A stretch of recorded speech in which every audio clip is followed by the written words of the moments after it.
Alright, here we go. Got the garden going. Got my two boys over there have been helping me.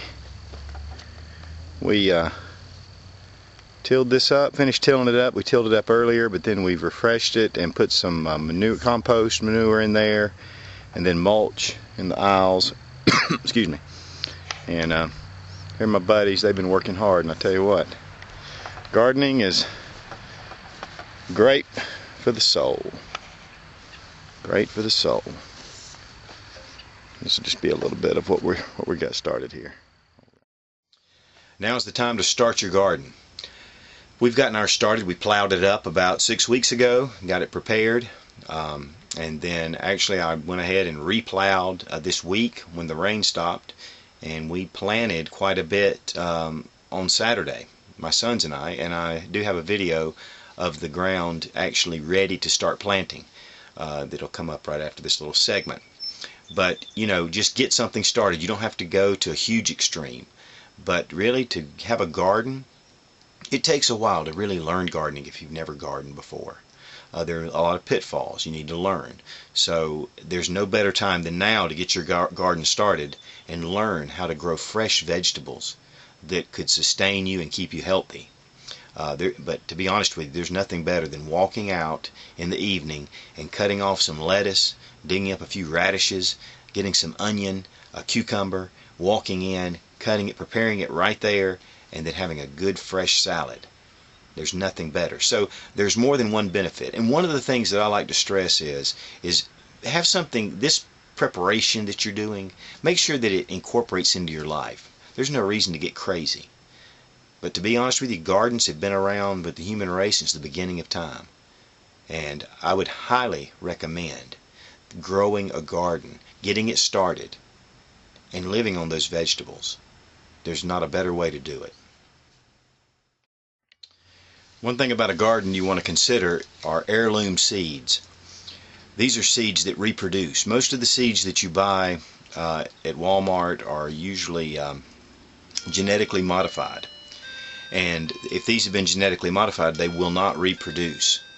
So the best thing to do is to Google heirloom seeds, and you can get really great sources of heirloom seeds from different internet companies. And I would highly suggest you do that. Also, another thing that you might want to consider is a greenhouse. And you know, these things are great if you already have a green thumb and you have a propensity to grow vegetables and grow plants and things like that, which I do. I enjoy it. I think that's a great way to go into to making yourself somewhat self-sufficient in these trying times. So please consider that. Also, one of the things that a lot of people kind of think about is hunting, and they want to, you know, they say, well, I'm a hunter, I can get out here in the forest. Let me tell you something. If something like this were to happen, the entire supply of deer, rabbit, possum, raccoon, squirrel, whatever you can, bird, whatever you can imagine is going to be decimated in a matter of weeks. Everybody and their brother is going to be out hunting.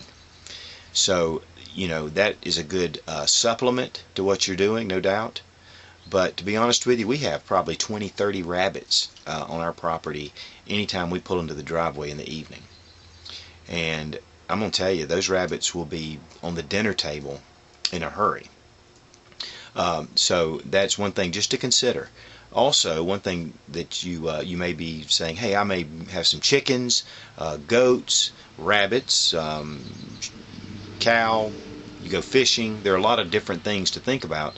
The only thing is, if you have no idea how to do those things, there's a learning curve that you need to go through. And it's always good to listen to the experts.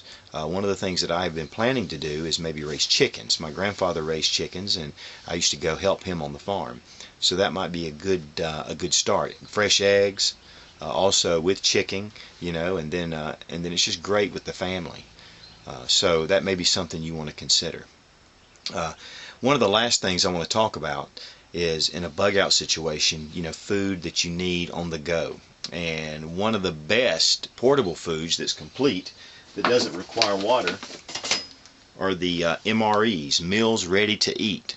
Now these can be heated but they can also you can also eat these cold. This is chili and macaroni. These things last for a long, long time. In fact, if they're not swollen, typically they're still good. But they usually last for, they're said to last for 5 years. So I've bought cases of these, and then we go camping, we just use them, and they're just a great source, complete, with even a drink in here, and different things that you can use. So this is just a great source for a bug out situation, or even if you're at home, if you have a few cases of these around. They're usually about $5–6 a piece, so that needs to work into your budget. Also, there are a lot of dehydrated types of food for camping that you might want to consider. Trail mix, beef jerky also is great. Food bars such as Luna bars, Power bars, those kind of things also are great compact food sources with high energy that can keep you going if you're traveling. So I hope these things help. They're meant to kind of get you started thinking and get you on the right track. I've got some things I'm going to probably show you maybe when I get my water situation set up. When the garden starts to come in, I'll do some video on that. There's a lot of sources on the internet, though, for all these things. In fact, YouTube has a ton of them. But let me warn you one thing: if you're relying on getting this information in case there is some kind of catastrophe or some kind of problem, power could be out. And if power is out, you're not going to have internet. So, and then the internet just could go down. So make sure that you make some hard copies of these things, or buy some really good books. And hopefully in the next week or so, maybe I can get a list of those. But anyway, again, I just hope this gets you started on the right foot. There will be more videos on food preparation and food storage in the future. So God bless you, Godspeed, and keep your powder dry. And let's just survive through this economic downturn, and come out on the other side much stronger. God bless America.